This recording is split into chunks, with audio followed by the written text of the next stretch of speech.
বন্যার সময় পানিতে ডুবে যত মানুষ মারা যান তার চেয়ে অনেক বেশি মানুষ মারা যান পানিবাহিত অসুখের জন্য।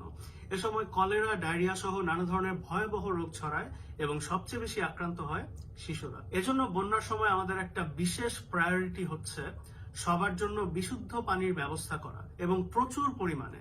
এখন পর্যন্ত দেশের কমসে কম 50 লাখ মানুষ বন্যা দ্বারা ক্ষতিগ্রস্ত হয়েছেন এবং একজন মানুষের প্রতিদিনের খাওয়া দাওয়া, পানি পান, পার্সোনাল হাইজিন ইত্যাদির জন্য গড়ে 15 লিটার পানি দরকার হয়। মানে বুঝতেই পারছেন এই অবস্থায় দেশে বিশুদ্ধ পানির চাহিদাটা কোন পর্যায়ে। কিন্তু বন্যা দুর্গত এলাকায় টিউবওয়েল গুলো সাধারণত থাকে পানির নিচে, আর পানি ফুটিয়ে খাওয়ারও এরকম ব্যবস্থা করা সম্ভব হয় না। তাহলে উপায়টা কি? এসব পরিস্থিতিতে পানি বিশুদ্ধ করার সবচেয়ে সহজ এবং নির্ভরযোগ্য উপায় হচ্ছে পানি বিশুদ্ধিকরণ ট্যাবলেট, যেমন অ্যাকোয়া ট্যাব। এটা আন্তর্জাতিকভাবে স্বীকৃত একটা ট্যাবলেট, আয়ারল্যান্ডের একটা কোম্পানি বানায় এবং সারা পৃথিবীর যে কোনো বড় দুর্যোগে এটা ব্যবহৃত হয়।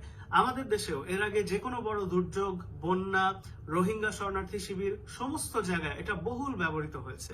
অ্যাকোয়া ট্যাব নতুন কোনো ওষুধ বা দাওয়াই না, এটা সর্বজন স্বীকৃত একটা ব্যাপার। এই ট্যাবলেট পানিকে একদম জীবাণুমুক্ত, বিশুদ্ধ করে ফেলতে পারে। সমস্যা হচ্ছে এই ট্যাবলেট কিন্তু ঘোলা পানিতে কাজ করে না, কারণ ঘোলা পানির মধ্যে অনেক ময়লা থাকে, তার মধ্যে এই ট্যাবলেটটা ঠিক মতো বিক্রিয়া করতে পারে না। এজন্য অ্যাকোয়া ট্যাব ব্যবহার করার আগে পানিকে একবার ছেঁকে ফিল্টার করে নিতে হবে, বিশেষ করে যদি ঘোলা পানি হয়। এটা খুব সহজ ব্যাপার। যে কোনো কাপড়, সেটা শাড়ি, গামছা, লুঙ্গি যাই হোক না কেন, সেটাকে কমপক্ষে 4 ভাঁজ দিয়ে একটা কলসের মুখে আটকে নিতে হবে। ভাঁজ দেওয়াটা গুরুত্বপূর্ণ, মানে কমপক্ষে 4 ভাঁজ যেন দেওয়া হয়, সেটা না হলে পানি ঠিক মতো ফিল্টার হবে না। তারপর সেই কাপড়ের ফিল্টার দিয়ে পানি ছেঁকে পরিষ্কার পানিতে অ্যাকোয়া ট্যাব দিয়ে দিলেই হবে। কতখানি পানিতে কয়টা অ্যাকোয়া ট্যাব ট্যাবলেট দিতে হবে সেটা হচ্ছে প্যাকেটের গায়ে লেখা আছে। প্রতি 5 লিটারে একটা ট্যাবলেট। মানে একটা কলসিতে যদি 20 লিটার পানি থাকে তাহলে তার জন্য দরকার হবে 4টা ট্যাবলেট। অর্থাৎ এই 26 টাকার এক পাতা ট্যাবলেট দিয়ে 50 লিটার পানি বিশুদ্ধ করে ফেলা সম্ভব। তো ট্যাবলেটটা পানিতে ফেলার পর জাস্ট আধা ঘন্টা অপেক্ষা করবেন, মানে ওষুধটাকে তো কাজ করার সময় দিতে হবে। এই সময়ের মধ্যে অ্যাকোয়া ট্যাব পানির মধ্যে যত জীবাণু সব মেরে একদম সাফ করে ফেলবে। তারপর এই পানি খেলে ইনশাআল্লাহ কোনো সমস্যা হবে না।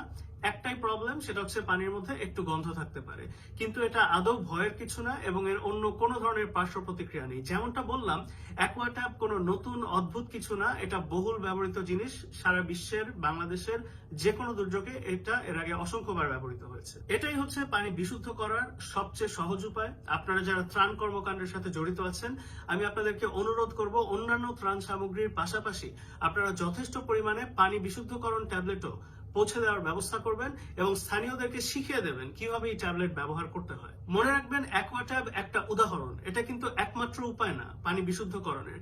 অ্যাকোয়া ট্যাব ছাড়াও অন্যান্য পানি বিশুদ্ধকরণ ট্যাবলেট বাজারে আছে, যেমন হ্যালো ট্যাব একটা উদাহরণ। এমনকি ট্যাবলেটের স্টক যদি শেষ হয়ে যায় তাহলেও হাহাকার করার কারণ নেই, কারণ ব্লিচিং পাউডার দিয়েও পানি একই প্রক্রিয়ায় বিশুদ্ধ করা সম্ভব।